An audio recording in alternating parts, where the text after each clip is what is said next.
So we're going to be back in the blacksmith shop again today, but not my blacksmith shop. Not my 18th century one. We're going to move into my friend Chris Johnston's blacksmith shop. It's sort of a 19th century, so we've got into the Industrial Revolution, and today we're going to have a discussion about the Tomahawks and how they evolved from the early 1700s to well into the 1800s, and we're going to be making some of the earlier versions of the smaller Tomahawks that most people carried on the frontier. Anyway, we're in beautiful northern Ontario, and in the backdrop here, kind of a blustery day, and it is cold. We've got the Magnetawan River, which years ago in my youth I canoed, and it's a pretty wild river in the summertime. Looks rather placid right now. Anyway, I'm going to make my way up to Chris's shop, and hopefully he's got the darn thing warmed up, because this is cold. Top of the morning, fellas. Good morning, Peter. You got it warmed up in here? Well, this is pretty neat, guys. I'd say cool, but it's more than cool, right? Oh, that feels good. A little bit of blower there, could you? Yeah, I can. There we go. Look at that. Anyway, so this is pretty much Chris Johnston, Beau Beckett. Hardly need an introduction if you've been following our site. They've become a fixture. Some people are calling us the Three Musketeers, and I've heard a few people say the Three Stooges. But anyway, here we are today. Chris, could you hand me the template? Yeah. So we are going to try to create, believe it or not, that was the average size of a tomahawk in the early to mid 1700s. And I'm going to lay out a few, got some samples of later periods, but we're going to try to make this, and we're going to try it a couple of ways. But one is we're going to use wrought iron. So Ryan Belanger gifted me that, and that's old anchor chain from a ship. So we're going to turn that into something that shape. And we're probably not going to get around to halves today, but we're going to try to make three. Failing that, we're going to use mild steel. And yeah, so we're ready to get at it? Yep, let's get started. Good stuff.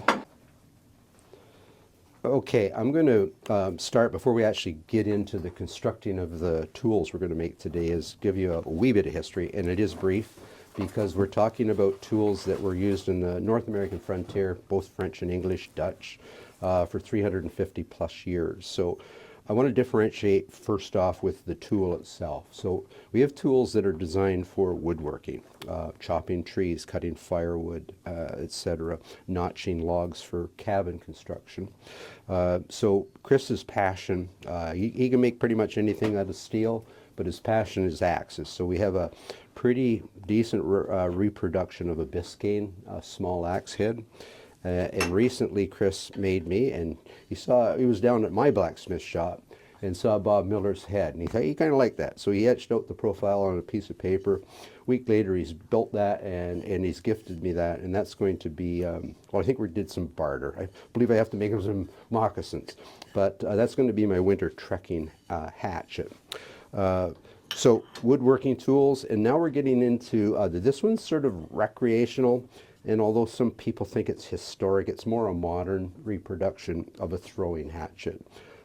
Not designed for either defense or woodworking, more designed for sport.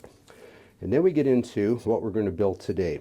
So, and this is, you're seeing sort of the evolution of the tomahawk. So Beau, he's a quick out of the gate. He always wants to be first. So he took the idea we were coming up here and recreated this one, which is awful darn close, and I'm sure there are ones that wear that size. However, today, based on some of the pieces that I've personally held and some information that Simeon England shared with me, we're going to recreate a tomahawk about that size. And these tools were designed for one purpose and one purpose only, and that was defense, killing people. Hope we don't have to use them, but we're going to try to build those today. To show you the evolution, as steel becomes more readily available, we get into slightly bigger ones. So a number of months ago, Chris and Beau and I, we built 3 pipe tomahawks, and I gifted this one to Bob Miller. So that would be post-Rev War size. And then we get into the Regency period. Now this is an original piece, came from Fort Garry in Manitoba, Canada, and it would date around 1820. And pretty much at the end of the era of the pipe tomahawk. And Chris, not to be outdone, decided to replicate that, and as you can see, I think he's done a pretty good job of replicating what would be a Regency pipe tomahawk. So we're going to try a couple of things today. I have modern steel, which if we have to, we're going to use these, or we're probably going to experiment with them. And I also have wrought iron. And if we think about the time period, wrought iron was readily available and fairly cheap. Steel, however, carbon steel was expensive. It was a rare commodity. So they knew that this part of the axe didn't have to be hardened steel, but they would weld in a bit of a higher carbon steel for the cutting edge. So that's what we're going to try to do today. We're going to try to make the body out of the wrought iron, and then we're going to use high carbon steel for the cutting bit. So I'm talking a lot. We're not getting a lot of hammering done, so let's get Beau and Chris started.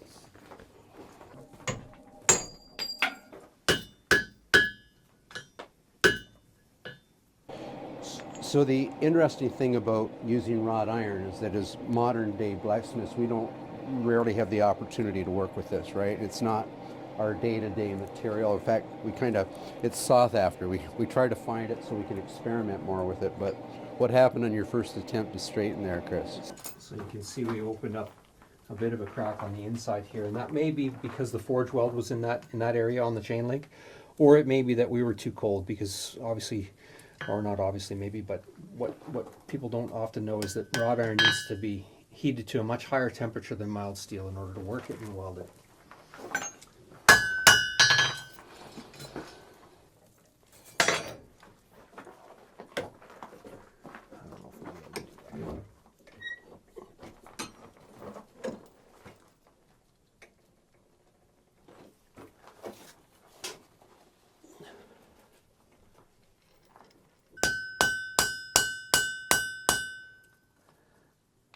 There's the forge weld. So that answers that. Okay, so here we can see the toe of the forge weld from the link of the chain. It opened up just slightly, but we didn't crack the piece. I can really clearly see.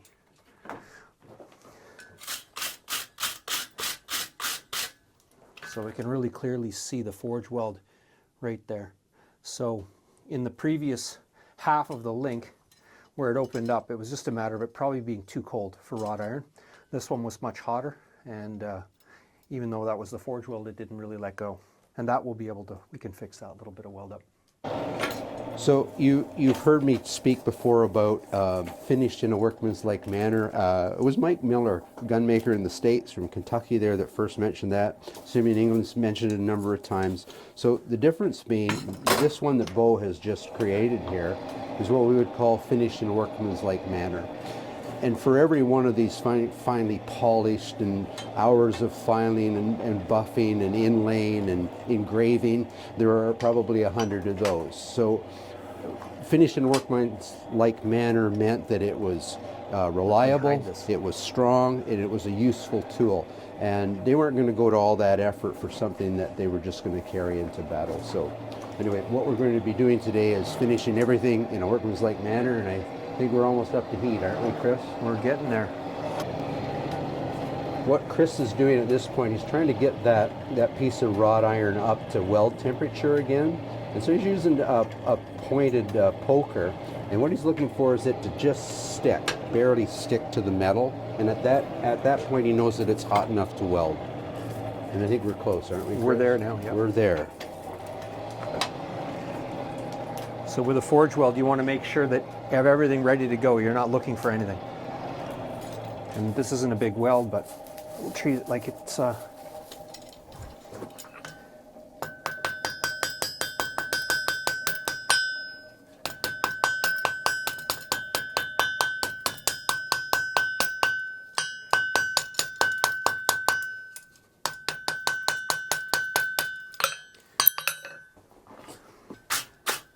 Well, looks pretty good. We've successfully repaired the toe of the weld. I can't even see where I did it. I think it's right there. So what Chris is going to do now is we're going to try to square this up. First of all, we need the end, the pole end, to be square. But if we have a flat surface to start to draw out the shape of the cutting edge.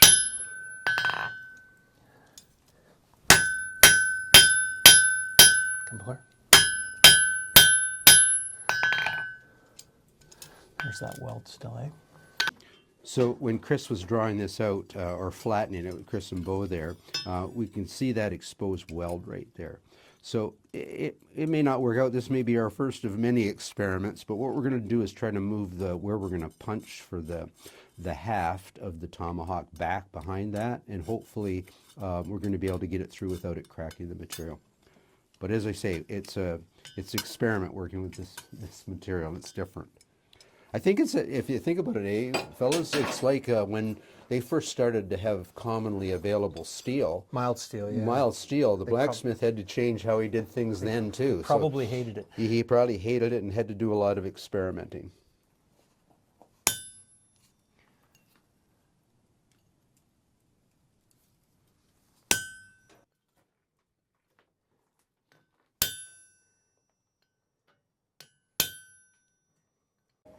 That's pretty much up to heat, but maybe before we punch it, Beau, you made that tool, and maybe you can explain to folks what you made it for and what the purpose of it is. So I made this specifically for punching these little tomahawks. This part here is made from 4140. This is just regular mild steel so that I can hammer on it without damaging my hammer. So I will put that right on the piece, and I will pound down like this to drive that through the hawk head to start that eye.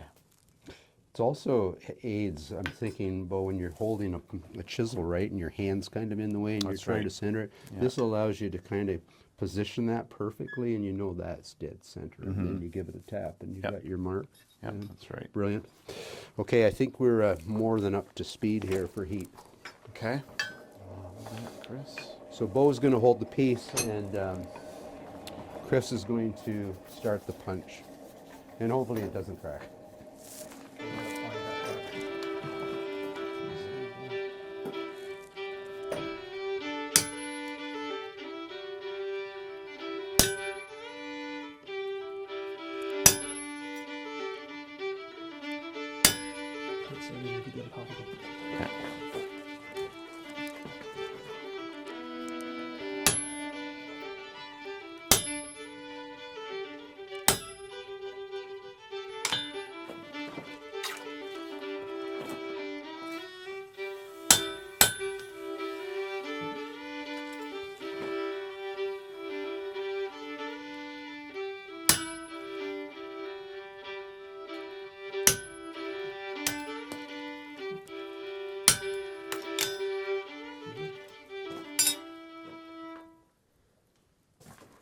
So Chris was able to get the hole punched through. Now we're expanding it, and fingers crossed. We haven't got a crack yet. He's not going to do a lot of work shaping the sides of the eye at this point. We're just going to get its basic shape before we enlarge it, and then he's going to start doing, he's got a lot of work to do on the blade cutting end of it. So he's going to do that before he comes back and refines the eye.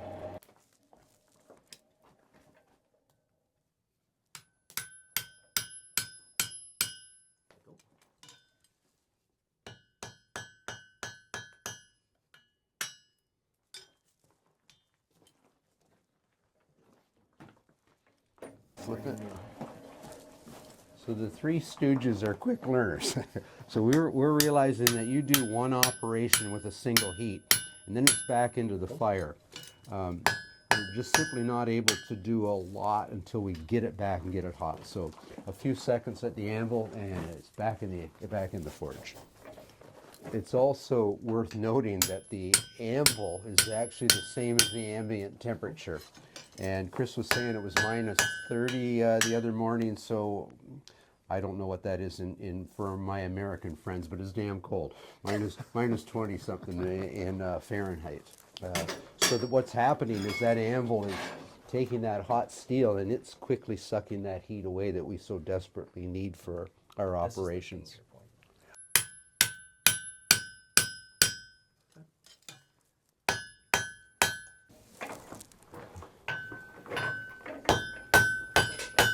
Chris is leaving the eye for now, and we're going to start working on the cutting end of the hawk and get it kind of roughed out.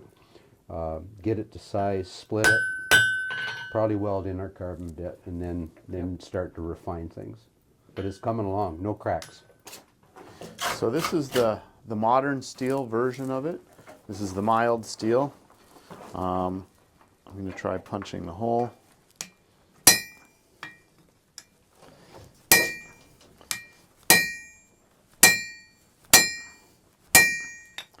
Okay, now because this is mild steel, I don't have to worry about it cracking nearly as much. The modern steel is much easier to work, a little more forgiving. Chris is adding a bit of flux here, so that weld we talked about, it's starting to become very evident. We're going to try to close it up. This may or may not work, but we got a perfect eye. So we're trying to get this up piece of Chris's, the wrought iron, up to welding temperature. He's fluxed it, and hopefully we can save this piece.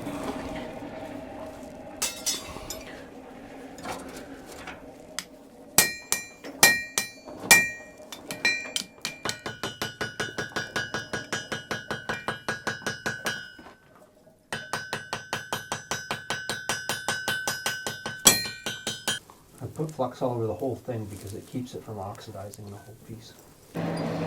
So I've just finished punching this hole. So you can see the little dropout right here, and that hole is all the way through.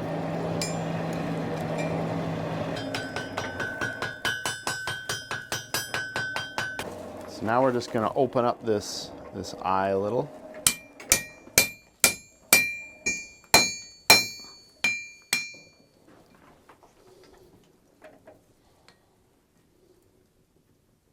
So Chris has pretty much made the crack disappear.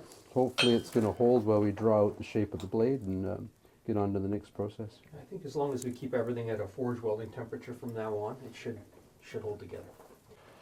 So we're now going to, we have to take some material off here because we're going to be drawing out the blade here.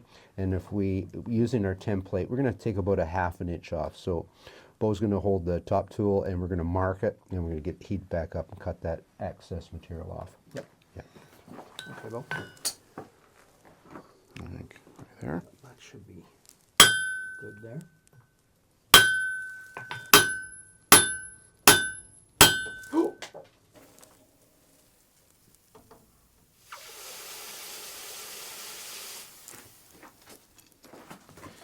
So I quenched one side because this hole is just slightly off, and I want to flatten out this side without flattening out that side. So that looks like that might have squared it up a little bit.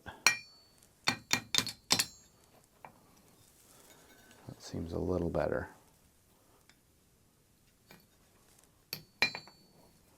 So that hole is, I will open up that hole more by driving this in farther, but it seems like it's squared up at this point.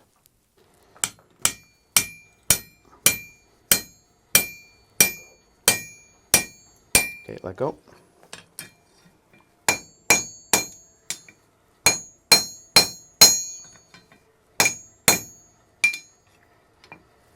So that's as far as I will go with this tool. Next I'll move on to the drift. So what Chris is doing at this point is he's shaping the higher carbon steel. That'll be the cutting bit that he'll insert into the wrought iron. So now what I'll do is I'll chisel that to create some barbs that'll bite into the wrought iron.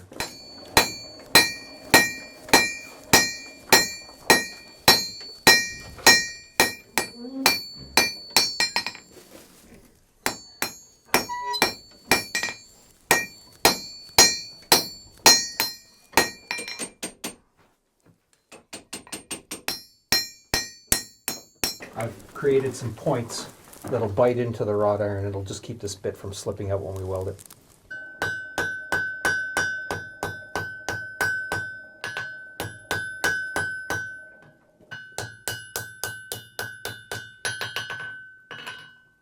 What Chris has done here is he's split it with a chisel. Now he's drawing it out a bit. Then you're going to get it hot again, do a little more work, split it back open again, and then insert and weld the cutting bit in. Yeah, while we've got some temperature, I'll chew that up a little bit. I'll it put it in the divided. vise. We'll put the chisel down, open it right up, and then we'll lay the bit in and we'll clamp it shut with the vise. Perfect. Okay.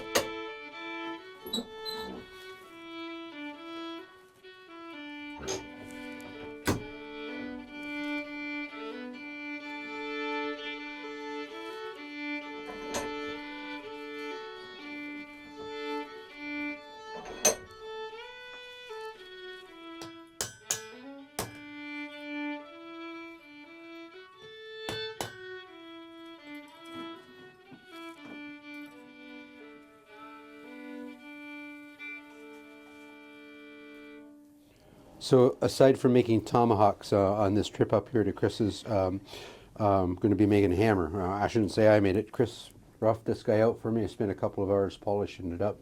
So we're going to harden that and temper it while I'm up here, and I'll put a haft on it when I get home. But I said to Chris, I said, my old elbow can't manage that 3.5 pound crossbeam I have at home. So this one's probably going to come in at 2 pounds, maybe a little bit over when it's Maybe a done. little under 2 pounds. Yeah, it's perfect. It's absolutely perfect. Keep me hammering for a few more years. You think? Yep. Perfect.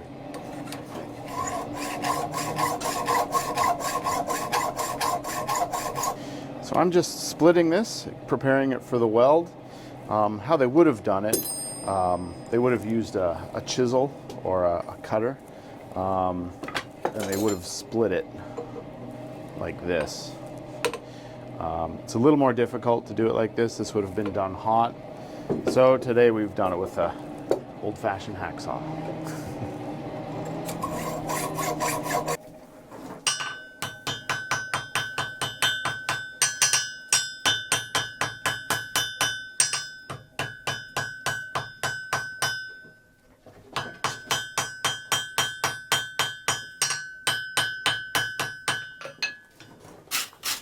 Worth noting that when Chris is forge welding, you'll notice that he's using a hammer that's about half the weight of the ones we're typically using.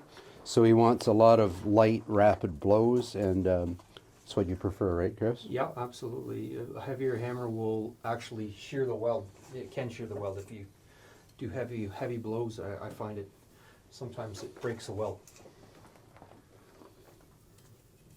So that's now tack welded together. So I just reflux it and we'll go back in the fire and we'll do a finish weld. And what are you looking for? Maybe it's worth telling people, Chris, for the color you're looking for.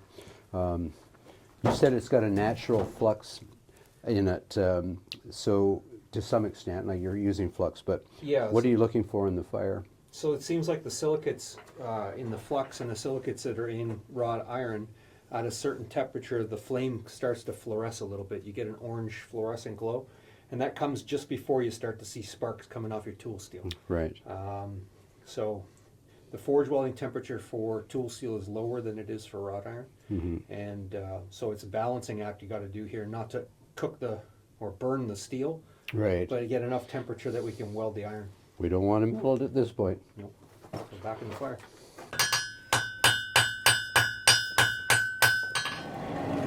Let's do it that way.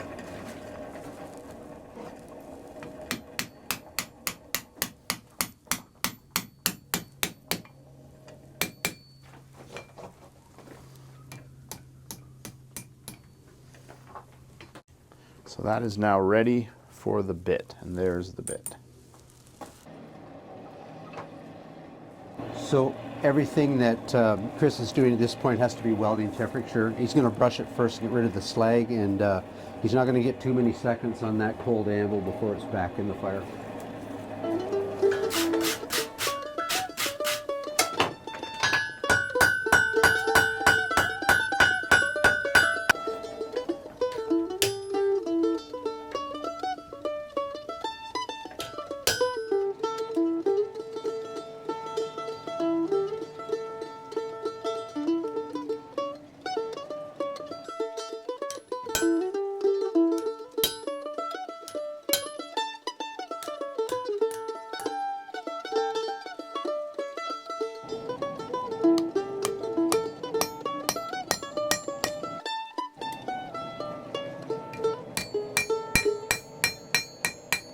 Now I have way too much here, so I will weld this and then I will cut it off the extra.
So we're already getting that blue color.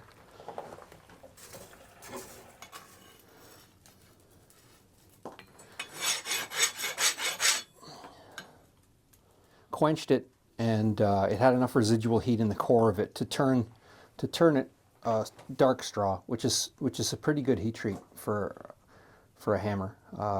It's probably a little softer than your anvil is what you want. In case you make a miss hit, you don't want to leave a mark in your anvil. So I like it a little softer than the anvil. Plus, you don't have the risk of anything chipping off of this. So now what we'll do is we'll polish this up a bit, and then we'll heat the mandrel up, and we'll let it sit on a hot mandrel, and we'll let the center of this hammer get even softer. And we'll just let that sit here. Then you're watching for the colors, right? We'll watch for the colors. Bleed forward and back.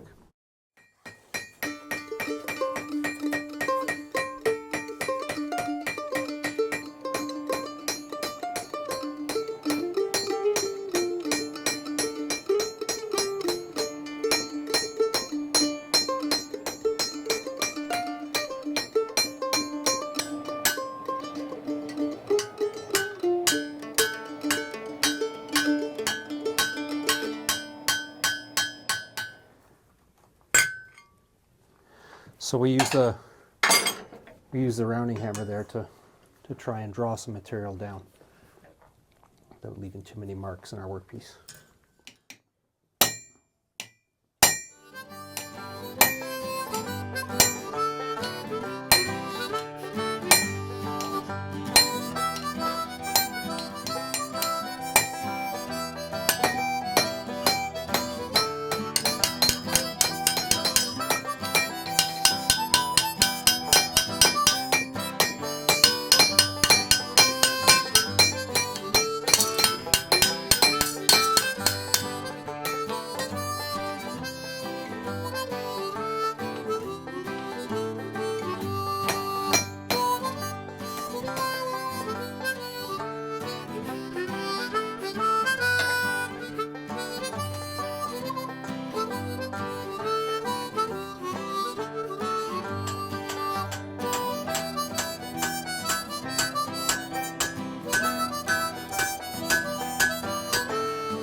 This has turned out quite a bit too long.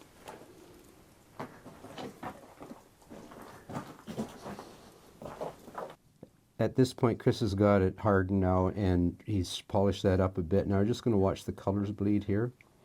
So you can see it's purple back here and just turning gold. So it's straw colored at the very edge of the blade, and I've got to put it in water now. So there's the mild steel version. It still needs some file work and tempering. So that's what we started with. That's what we ended up with.